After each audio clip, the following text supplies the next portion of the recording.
अस्सलाम वालेकुम व्यूवर्स, उम्मीद करती हूँ कि आप लोग जहाँ भी होंगे इंशाल्लाह खैरियत से होंगे और तहे दिल से शुक्रगुजार हूँ कि मेरी ये वीडियो देखने के लिए आपने अपना कीमती वक्त निकाला। आपने अगर अभी तक मेरे चैनल को सब्सक्राइब नहीं किया तो काइंडली कर लें, बेल आइकन को दबा लें ताकि आने वाली वीडियो आपको मिल सके।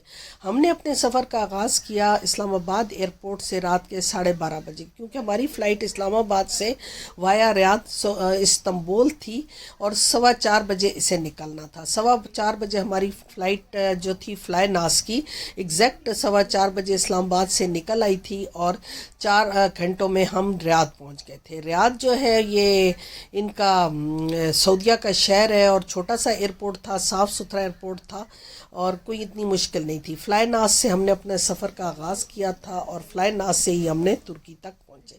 फ्लाई नास रीज़नेबल है, अच्छी है, लेकिन जहाज़ बस ठीक थे, कुछ इतने ज़्यादा अच्छे नहीं थे। ये सऊदीया एयरपोर्ट आपको नज़र आ रहा है, मट्टी ही मट्टी, धूल ही धूल, ऊपर से भी सारी मट्टी ही मट्टी थी। मक्का वगैरह आप जाएं तो वहाँ आपको पहाड़ नज़र आते हैं, लेकिन यहाँ सारी मट्टी और रेगिस्तान टाइप था। और इनका जो ये जहाज़ था जो इस्लामाबाद से आया था, इसकी कुछ इतनी कंडीशन अच्छी नहीं थी, लेकिन सीटें खाली थी, तो फिर हमें यह आसानी हुई कि हम लोग सो वगैरह गए। अगली फ़्लाइट जो हमारी थी वो रियाद से, हमारा पहले तो ट्रांजिट था 5 घंटे, लेकिन फिर पता नहीं क्या हुआ, हम तकरीबन 8 बजे जब पहुँचे तो इन्होंने कहा कि अगली फ़्लाइट आपकी 9:15 बजे है। 9:15 से फिर हम बस टाइम पे ही हमारी फ़्लाइट स्टार्ट हो गई और हम इस्तांबुल अपने 4 घंटों में पहुँच गए। तो रियाद एयरपोर्ट अच्छा है, छोटा सा एयरपोर्ट है, लेकिन अगर आप कुछ खाना पीना चाहेंगे तो आपको मुश्किल यूँ होगी कि अगर आपके पास रियाल नहीं है, डॉलर एक्सेप्टेबल नहीं है, लीरा एक्सेप्टेबल नहीं है, पाकिस्तानी रुपीज़, कोई और करेंसी वो नहीं मानते। तो फिर अगर हम लोग खाना चाह रहे थे सबवे, लेकिन नहीं खा सके क्योंकि मनी चेंजर की लाइन में लगे लगे हमारी फ़्लाइट का टाइम हो गया था। तो फिर नीचे हम बेसमेंट में गए लिफ्ट से और वहाँ से हम बाय बस अपने जहाज़ तक गए। जहाज़ का जो सफ़र था वो भी हमें सीढ़ी चढ़ना पड़ा और सीढ़ी से चढ़ के हम अपनी मतलब सीट तक पहुँचे। अब वो नहीं है कि जिस तरह हमारे या कुछ इनके भी खैर बहुत लेटेस्ट हैं, ये तो हमसे बहुत आगे हैं, लेकिन कुछ अभी इनके जहाज़ जो हैं वो पुराने सिस्टम के तहत भी चल रहे हैं सीढ़ी से। तो जो पाकिस्तान से जहाज़ सऊदीया तक था वो इतना अच्छा नहीं था, लेकिन आगे जो है वो अच्छा जहाज़ था। और अगर आपने कोई एक्स्ट्रा चीज़ वगैरह भी ख़रीदनी हो तो वो आपके पास अगर रियाल वगैरह हैं तो वो आप ख़रीद सकते हैं।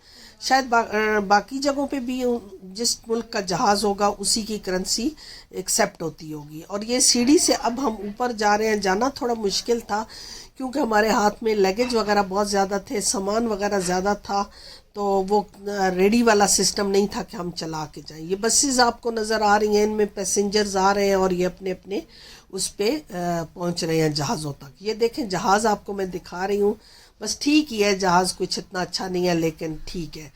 तो सीटें बस खाली हैं, हमें सोने को मिल गया, कुछ देख नहीं सकते क्योंकि रेगिस्तान है। और फिर ये जो आपको तस्वीर नज़र आ रही है ये मैंने क्योंकि सऊदीया की इस्तांबुल की शेयर की हुई आपसे। ये जो है ये इस्तांबुल है, तो इस्तांबुल तो बहुत ही प्यारा है, ऊपर से बहुत अच्छा नज़र आ रहा है और वैसे भी मैंने देखा हुआ है तो बहुत प्यारा है। लेकिन सऊदीया सारा रेगिस्तान है, सारी मिट्टी है और कुछ इतना नज़र भी नहीं आता क्योंकि उसके वीडियो भी नहीं बन सकती। तो जब हम सऊदीया से आए तुर्की की तरफ, सबिया गोचिन एयरपोर्ट है हमारा, और सबिया गोचिन पे बहुत ज़्यादा रश होता है क्योंकि ये इनका पुराना एयरपोर्ट है। फिर वहाँ जो है इंग्लिश वगैरह कुछ नहीं लिखी होती, अगर इंग्लिश आए भी तो कोई फ़ायदा नहीं होता। ये जो है ये ट्रॉली के लिए, अगर आपको ट्रॉली चाहिए तो 25 लीरा आपने ट्रॉली के भी पे करने हैं। इस बंदे को मैंने 25 लीरा दिए हैं और अब इससे मैंने ट्रॉली लिया क्योंकि अपना सामान मैंने कन्वेयर बेल्ट से उठाना है। वाईफाई के लिए सऊदीया में भी यही था और यहाँ भी यही है कि आप अपना बोर्डिंग कार्ड स्कैन करेंगे और फिर पिन कोड आ जाता है तो वाईफाई आपको मिल जाएगा। बाकी अगर आपने कुछ लेना है तो आपके पास वहाँ की करेंसी होनी चाहिए। टूटे बैग जो मैं आपको दिखा रही हूँ ये सबिया गोचिन पे पड़े हुए हैं और ये टूटे हुए बैग हैं। जो बैग टूट जाते हैं इनका सामान इधर उधर घूम जाता है और बैग फिर वो निकाल के साइड पे फेंक देते हैं ताकि किसी उनके ऑनर को दिखा सकें कि आपका बैग टूट गया। सामान वो इकट्ठा करते हैं, अगर उसमें से आप अपना पहचान लें तो ले सकते हैं, वरना फिर ये भी मुश्किल है। तो जब भी ट्रैवल करें तो पक्का बक्सा या मजबूत बक्सा ख़रीदें, बक्से पे कंप्रोमाइज़ ना करें। سبیہ گوچن کی ڈیوٹی فری شاپ ہے، بہت بڑی ہے، لیکن آپ ڈالر میں پیمنٹ ہوتی ہے یہاں اور لیرا میں بھی جو آپ کے پاس ہے، لیکن کافی ایکسپینسو ہے۔ اگر آپ لوگوں نے خریدنا ہے تو باہر سے ہی خرید لیں، اگر کوئی چیز بہت ضروری ہے تو خرید سکتے ہیں۔ سبیہ گوچن انٹرنیشنل ایئرپورٹ جو ہے وہ مین استنبول سے، جہاں ہم رہے ہوئے ہیں، یہ قید خانے ہیں، میں تو اس کو قید خانے ہی کہہ رہی ہوں۔ تو یہاں سے 33 کلومیٹر ہے اور تقریباً ہمیں 1.5 گھنٹہ لگا، رش تھوڑا کم تھا، اور ہم نے بڑی گاڑی کروائی تھی، اس نے 1200 لیرہ ہم سے لیے کرایہ، تو تقریباً یہ پاکستانی 15-16 ہزار بن رہا ہے۔ کتے روڈ پہ جگہ جگہ ہیں اور ان کو چپ لگی ہوئی ہے، یعنی یہ نیوٹر بھی ہیں اور ان کو ریبیز بھی لگا ہوا ہے۔ ہوائس بس یہاں سے چلتی ہے، ہوائس جو ہے وہ میرا خیال ہے اس سبیہ گوچن سے جاتی ہے استنبول، جگہ جگہ رکتی ہے، اور دوسری جو ہے وہ مین استنبول کا جو بڑا انٹرنیشنل ایئرپورٹ ہے وہاں سے میٹرو جاتی ہے۔ لیکن بسز سے سفر بہت ریزنیبل ہے، لیکن کسی کے پاس اگر لیگیج بہت زیادہ ہے تو پھر بہت مشکل ہے، سامان زیادہ ہے تو پھر آپ بس سے مشکل ہے کہ آپ کو اپنی منزل تک پہنچنا مشکل ہو جائے گا۔ بس تو ایک جگہ پہ لے کے جاتی ہے، آپ گھر تک کیسے پہنچیں گے؟ اگر چھوٹا ہے تو پھر کوئی مشکل نہیں ہے۔